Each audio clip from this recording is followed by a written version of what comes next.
Good morning students.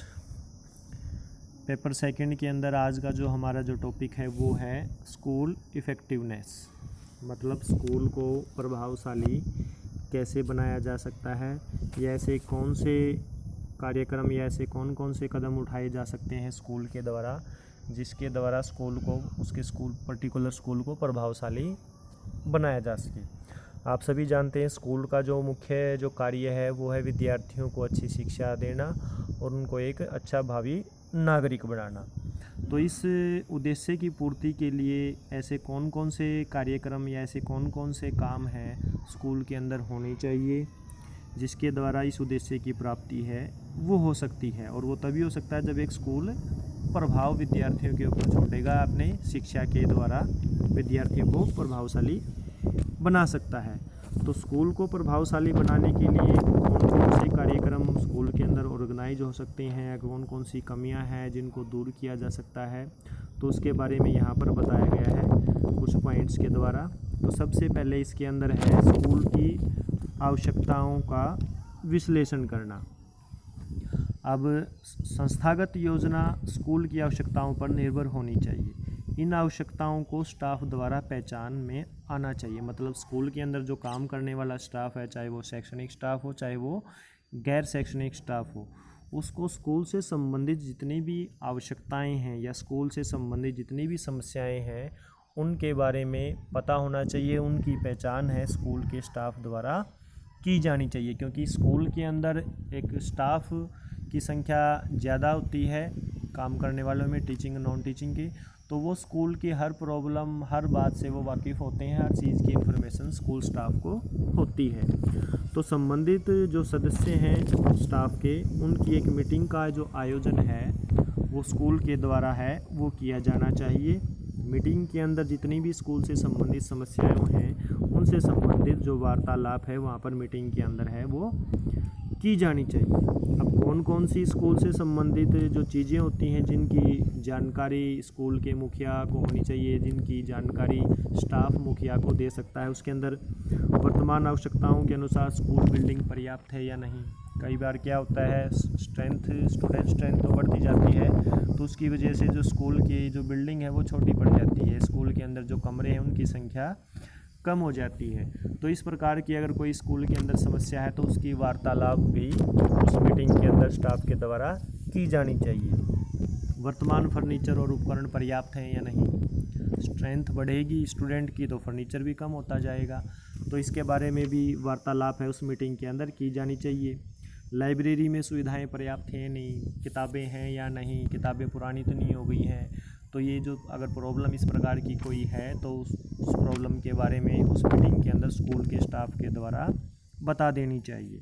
वर्तमान staff पर्याप्त है नहीं, अगर स्ट्रेंथ बढ़ेगी, सेक्शन बढ़ेंगे स्कूल क्लासेस के तो स्टाफ है उसकी संख्या भी बढ़ानी पड़ेगी। तो इस प्रकार की कोई प्रॉब्लम है नहीं तो उसके बारे में भी चर्चा है स्कूल मीटिंग के अंदर है वो हो जानी चाहिए। उसके बाद विद्यार्थियों की संख्या, कई बार क्या होता है कि साल दर साल विद्यार्थियों की अगर स्कूल प्रभावशाली नहीं है, स्कूल का प्रभाव विद्यार्थियों के ऊपर अच्छा नहीं है तो स्ट्रेंथ घट भी जाती है। तो अगर इस प्रकार की कोई समस्या भी है स्कूल के साथ तो उसके बारे में भी पता लगाना बहुत ज़रूरी होता है। परीक्षा प्रणाली में अगर किसी प्रकार के सुधार की आवश्यकता है तो उस प्रकार की प्रॉब्लम को भी पहचान के उसके बारे में जो वार्तालाप है वो उस मीटिंग के अंदर है वो हो जानी चाहिए। तो इस प्रकार की जो चीज़ें हैं स्कूल, इस प्रकार की जो प्रॉब्लम है वो स्कूल के स्टाफ द्वारा पहचान उनकी कर लेनी चाहिए। उसके बाद है संसाधनों का सर्वेक्षण। स्कूल की आवश्यकताओं का सर्वेक्षण करने के पश्चात स्कूल के मुखिया द्वारा स्कूल के संसाधनों का सर्वेक्षण है वो किया जाता है। स्टाफ के संदर्भ में उनकी संख्या, विद्यार्थियों की संख्या, विद्यालय में मौजूद उपकरण हैं, विद्यालय में मौजूद पाठ्य पुस्तक हैं और परीक्षा का जो रिजल्ट है उसका भी ब्यौरा है वो मुखिया के द्वारा अपने स्टाफ से लिया जाना चाहिए। क्योंकि अगर परीक्षा परिणाम सही नहीं आ रहा है तो उससे भी ये पता लग जाता है कि स्कूल का जो प्रभाव सही नहीं है, स्कूल इफ़ेक्टिव नहीं है, तो उससे जो स्ट्रेंथ है विद्यार्थियों की वो घट जाएगी या पेरेंट्स स्कूल के अंदर दोबारा अपने जो बच्चे हैं उनका एडमिशन नहीं करवाएंगे। तो सेकंड पॉइंट के अंदर क्या है, संसाधनों का जो सर्वेक्षण है वो स्कूल के मुखिया द्वारा कर लेना चाहिए। थर्ड जो पॉइंट है वो है सुधार कार्यक्रमों को तैयार करना। अब जब पहले और सेकंड पॉइंट के अंदर जब प्रॉब्लम या ज़रूरतें या जो आवश्यकताएं हैं उनकी जब पहचान है वो स्कूल के स्टाफ के द्वारा कर ली जाएगी, तो उसके बाद सुधार कार्यक्रमों का जो आयोजन है उनका करना जरूरी है, सुधार कार्यक्रमों को तैयार करना है वो ज़रूरी होता है। तो वो सुधार कार्यक्रम कैसे उनका आयोजन होगा, उसकी जो आयोजन की जो तैयारी है वो समस्याओं के आधार पर ही की जाएगी। भी पहले पॉइंट के अंदर जो समस्याएं पहचानी गई थी, जो आवश्यकताएं पहचानी गई थी, उससे संबंधित ही सुधार कार्यक्रम तैयार किया जाएगा। जैसे अगर स्कूल बिल्डिंग से संबंधित है तो स्कूल बिल्डिंग से संबंधित परियोजना तैयार हो जाएगी। स्कूल कैंपस की कोई परियोजना है उसकी परियोजना तैयार हो जाएगी। अगर स्कूलों के अंदर उपकरणों की कमी है तो उससे संबंधित जो सुधार कार्यक्रम है वो तैयार हो जाएंगे। तो कहने का मतलब ये है कि जो फर्स्ट पॉइंट के अंदर जिस प्रकार की ज़रूरतें, जिस प्रकार की आवश्यकताएं स्टाफ के द्वारा या स्कूल के द्वारा महसूस की जाएंगी, उनसे संबंधित ही जो सुधार कार्यक्रम हैं, उन कार्यक्रमों की जो परियोजनाएं हैं उनको तैयार कर लेना वो ज़रूरी होता है। क्योंकि पहले सुधार कार्यक्रम तैयार होंगे तभी तो उनको एग्जीक्यूट किया जाएगा, इम्प्लीमेंट उनको किया जाएगा। तो फोर्थ पॉइंट यही है कि परियोजनाओं को कार्यान्वित करना, उनको इम्प्लीमेंट करना। स्कूल में परियोजना की आवश्यकता को जानने के पश्चात सुधार कार्यक्रम बनाने के बाद परियोजना को लागू किया जाता है। परियोजना को लागू करने के लिए अधिक से अधिक प्रयास है वो किए जाने चाहिए, सीमित संसाधनों का प्रयोग होना चाहिए। मतलब इस प्रकार से परियोजना को लागू किया जाए कि स्कूल के अंदर जो सीमित संसाधन हैं उनका प्रयोग अच्छे ढंग से हो सके और जो रिजल्ट हैं वो अच्छे आ सकें। स्टाफ उन परियोजनाओं को लेता है और एक मार्गदर्शिका तैयार करता है। मतलब जो स्टाफ है स्कूल का, उसने ही प्रॉब्लम की पहचान की थी, उसने ही जो आवश्यकताएं हैं उनके बारे में बताया था, तो वो उन प्रोजेक्ट को लेगा और एक मार्गदर्शिका तैयार करेगा, जिस मार्गदर्शिका के आधार पर ही क्रियाओं को, परियोजनाओं को लागू है वो किया जाएगा।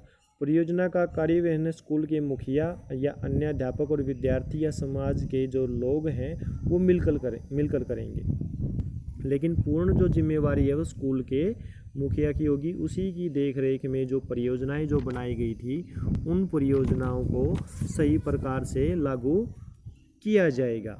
अब स्कूल मुखिया है, डायरेक्टली वो परियोजना के अंदर लागू नहीं होगा, लेकिन उसको ऑब्जर्वेशन जो प्रोजेक्ट है उसकी ऑब्जर्वेशन के अंदर ये प्रोजेक्ट है वो लागू किया जाएगा, उसको चलाया जाएगा। टीचर, स्टूडेंट या अन्य जो लोग हैं उसके अंदर डायरेक्टली काम करेंगे और मॉनिटरिंग जो करने का जो कार्य है परियोजना को वो स्कूल के मुखिया का होगा।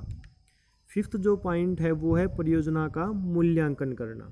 किसी भी परियोजना की सफलता उसके मूल्यांकन के ऊपर ही डिपेंड होती है। जो भी प्रोजेक्ट, कोई भी काम जब किया जाता है तो वो उसके मूल्यांकन के ऊपर ही डिपेंड करता है कि वो प्रोजेक्ट सही तरीके से लागू हुआ है या प्रोजेक्ट सही तरीके से काम किया है या नहीं हुआ है। तो परियोजना के पूर्ण होने के पश्चात उसकी गुणात्मक और परिणात्मक जो उसका आंकलन है उसको करना ज़रूरी होता है।